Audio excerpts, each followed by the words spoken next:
pessoal, tudo bom? Vamos continuar com termodinâmica. Vem comigo. Pessoal, ontem a gente aprendeu o que era. Pessoal, antes a gente aprendeu o que era entalpia. Entalpia é o conteúdo global de calor de um determinado sistema a pressão constante. Veja bem, a pressão constante. E aí, pessoal, eu fiquei de falar hoje que entalpia era uma função de estado. Muita gente me pergunta, Gustavo, o que quer dizer uma função de estado? Para se receber essa denominação de função de estado, pessoal, a variação da grandeza deve depender somente do estado inicial e do estado final daquele determinado fenômeno. Por exemplo, vê bem, a altitude. A altitude é a distância que você está do mar, não é verdade? A altitude, por exemplo, entre os pontos A e B aqui é uma função de estado. Por quê? Porque não depende da distância ou do caminho para você chegar de A para B. Vê que legal? Então, a altitude entre os pontos A e B é uma função de estado. A distância não, porque eu posso ir por um caminho ou posso ir por outro. Então, pessoal, pressão, volume, temperatura e entalpia entra no time da função de estado. E o que é uma função de estado? É que a variação dessa grandeza depende somente do início e do fim do sistema. Não esquece esse detalhe não, que a gente vai ter durante as nossas aulas outras funções de estado.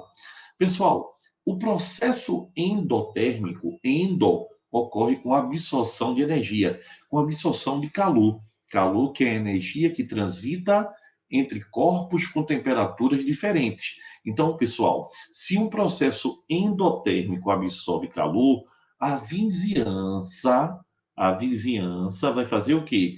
Vai perder o calor. Ele absorve o calor da vizinhança, o calor que está ao seu redor. E quando eu tiver que medir um processo endotérmico, guarda bem isso, eu vou ter o quê? A entalpia do produto maior do que a do reagente. A quantidade de energia final, que é o produto, é maior que a quantidade de energia inicial, que é o reagente. Então, eu meço o ΔH, variação de entalpia. Entalpia do produto menos entalpia do reagente. Pessoal, se o produto é maior do que o reagente, meu ΔH é positivo. Então, processo endotérmico, ΔH positivo, porque a entalpia do produto é maior do que a entalpia do reagente. Comecei com pouca energia, terminei com mais. Ganhei energia durante o processo. Outro detalhe é que você também vai ter o sistema, pessoal, representado graficamente. Olha aqui, ó, o reagente, a entalpia do reagente, ela é menor do que a entalpia do produto. Quer dizer que houve absorção. Olha aqui, ó, ΔH maior que zero. Importantíssimo em prova, importantíssimo para o estudo da cinética química, do equilíbrio químico. Agora, olha bem, a reação também pode ser um processo exotérmico. Exo, para fora, exoesqueleto, lembra? Então é quando você libera calor. Então, pessoal, nesse caso, a entalpia do produto é menor que a do reagente, porque você começou a o quê? A liberar energia. Então, se ΔH, se a variação de entalpia é o produto menos o reagente, e nesse caso o produto é menor, então o ΔH vai ser negativo. Olha aí, quando a reação é exotérmica, a entalpia do produto é menor do que do reagente e o ΔH é negativo. Pessoal, toda reação de combustão, toda queima é exotérmica. Olha o gráfico aqui, ó. Os reagentes têm um maior conteúdo energético do que o produto, porque vai perdendo durante a reação. Então não esquece isso não, tá? A gente tem aí, pessoal, um mapinha que vai lhe ajudar muito. A reação, quando absorve energia, ela é o quê? Endotérmica. Logo, ela tem a entalpia do produto maior do que a entalpia do reagente. Não é verdade? E o ΔH é positivo. Um exemplo de uma reação que absorve energia, fotossíntese. um processo físico que absorve energia, fusão, ebulição, sublimação. Já quando a reação é uma reação que libera energia, ou é um processo físico que libera energia, o ΔH é negativo, ela é exotérmica. Por quê, pessoal? A entalpia do produto é menor do que a do reagente. Lembre-se, combustão. Combustão é queima. Toda queima é um processo exotérmico. Tá certo? Aí você me pergunta, Gustavo, existem fatores que alteram a entalpia? Existem sim. Pessoal, a entalpia ela é alterada pelo estado físico e pelo estado alotrópico dos reagentes e produtos. Ela também é alterada pela quantidade de matéria, pela quantidade dos reagentes.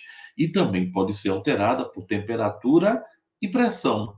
E olha bem, pessoal, a dissolução em um solvente pode liberar ou absorver energia. Você pode jogar um soluto na água e a reação ficar com um tubo de ensaio quente ou ele geladinho, dependendo do processo. Então vamos lá para o primeiro. Pessoal, quantidade de matéria, quantidade de reagente. Veja, se eu queimar 2 mols de hidrogênio, eu tenho a liberação de 484 quilojoules. Se eu liberar 1 mol, se eu queimar 1 mol, vê bem, se 2 mols estão liberando 484, o sinal negativo é para dizer que é exotérmica, que está liberando. Então, se eu vou fazer a combustão de 1 mol, que é metade do processo, a energia também vai ser a metade. Se eu for agora queimar 4 mols, vai ser o quê? O dobro de 484. Pessoal, se você faz uma fogueira com um pouquinho de madeira, libera uma quantidade de energia. Se você faz uma fogueira de caruaru que toca lá no teto, vai ser o quê? Uma quantidade de energia maior. Então, o quanto você está usando no processo vai alterar a quantidade de energia liberada ou absorvida. Então, o primeiro processo é esse. Aí eu coloquei aqui, ó, raios e relâmpagos produzem na atmosfera várias substâncias, dentre elas o monóxido de nitrogênio. Calcule o calor envolvido na produção de 270 gramas desse óxido. Olha, o óxido é NO, tá certo? Pessoal, 1 mol de NO libera 90. 1 mol de NO libera 90. E na prova é dado, nitrogênio vale 14, oxigênio vale 16 gramas por mol. Então, eu faço direto. Olha aqui, ó. Eu tenho o quê? 1 mol de NO, libera 90. 90. Ele está dando aqui, ó, 1 mol, libera quanto? 90. Mas, pessoal, 1 mol de NO é 14 mais 16. Lembra que eu falei? É dado 30 gramas. Então, 30 gramas libera 90. Ele quer para quanto? Para 270. Se 30 gramas libera 90, 270 libera como? Extremo pelos meios, libera 810. Eu vou tirar esse som, não gostei não. Não gostei dessa invenção, não. Então libera 810. Legal? Quanto mais você usa, mais libera. E o estado físico? Pessoal, se eu lhe perguntar quem tem maior quantidade de calor, a água sólida, que é gelo, a água líquida ou a água quando está fervendo? Claro, quando está fervendo, né? E quando é que tem menos? Quando está na forma de gelo. Então, pessoal, a quantidade de calor do gasoso é maior do que do líquido, que é maior do que do sólido. Basta tu pensar assim, passar do sólido para o líquido, do líquido para o gasoso, tu tem que dar calor, tu tem que esquentar. Então, o estado físico, ele altera a quantidade de calor, sim. Ele altera a entalpia, tá certo? O estado sólido está todo mundo bem pertinho e no estado gasoso as moléculas estão bem distantes, com a maior quantidade de energia. Então, pessoal, não se esqueça que a entalpia também varia com o estado físico da matéria, tá certo? Outro fator é o estado alotrópico. O que é alotropia? Alotropia é quando o mesmo elemento forma mais de uma substância simples diferente. O mesmo elemento formando mais de uma substância simples diferente. A gente tem o caso, por exemplo, de quem? Do carbono, grafite, diamante, grafeno. Então, pessoal, cada forma alotrópica, tá certo, do elemento, possui um conteúdo energético.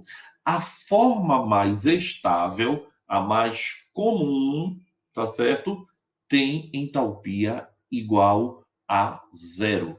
Então, qual é a forma mais comum do oxigênio? É o O2, é o gás oxigênio. Do fósforo, é o fósforo vermelho. Do enxofre, é o enxofre rômbico. E do carbono, é o carbono grafite. Então, a forma mais comum do elemento tem entalpia igual a zero. Olha, a queima do diamante libera 395,9. A queima do grafite libera 394. Então, pessoal, para a entalpia, tá certo? A forma mais estável da alotropia tem entalpia igual a zero. E a temperatura também, pessoal. A temperatura influencia praticamente todos os sistemas químicos, né? A temperatura influencia o valor da variação de entalpia devido, pessoal, à diferença de calores específicos de cada participante da reação. Então, a quantidade de energia necessária para causar uma determinada variação de temperatura nos reagentes não é a mesma para os produtos. Você vai quebrar no reagente e vai formar as ligações no produto. Isso vai ter um saldo que é o ΔH. E a dissolução, como eu lhe falei, existem dissoluções que vão ser exotérmicas e existem dissoluções que vão ser endotérmicas pela própria natureza. Agora, a última que a gente vai falar agora, a pressão. Pressão só vale para sistemas gasosos, tá? Quando você altera a pressão, você altera a quantidade de calor liberada ou absorvido. Então, pessoal, não esqueça disso, ó. Vai nos seguir para as próximas aulas. Uma equação termoquímica, ela deve mostrar todos os fatores. É por isso que quando tu estás estudando, a gente fala a reação do hidrogênio mais gás cloro produzindo 2 mols de cloreto de hidrogênio com liberação de 184 kJ por mol a 75 graus em ATM. Aí o aluno pergunta, eu vou usar isso? Não, mas isso é a marcação da questão, né? Você tem que saber que se alterar as condições, altera tudo na reação. Então, pessoal, existe na química o estado padrão. O que é o estado padrão? O estado padrão é o estado mais estável e comum da substância, numa temperatura de 25 graus e 1 atm. Toda substância no estado padrão tem entalpia igual a zero. Então, por convenção, toda substância simples, formada por um único tipo de elemento no estado padrão, tem entalpia igual a zero, tá certo? A entalpia padrão de uma substância é representada pelo H de entalpia elevado a zerinho aqui em cima do grau, tá? E a entalpia padrão é ΔH elevado a zero. Toda substância simples no estado padrão tem entalpia igual a zero. Anota aí na tua parede. Até a próxima aula, pessoal, e um beijão.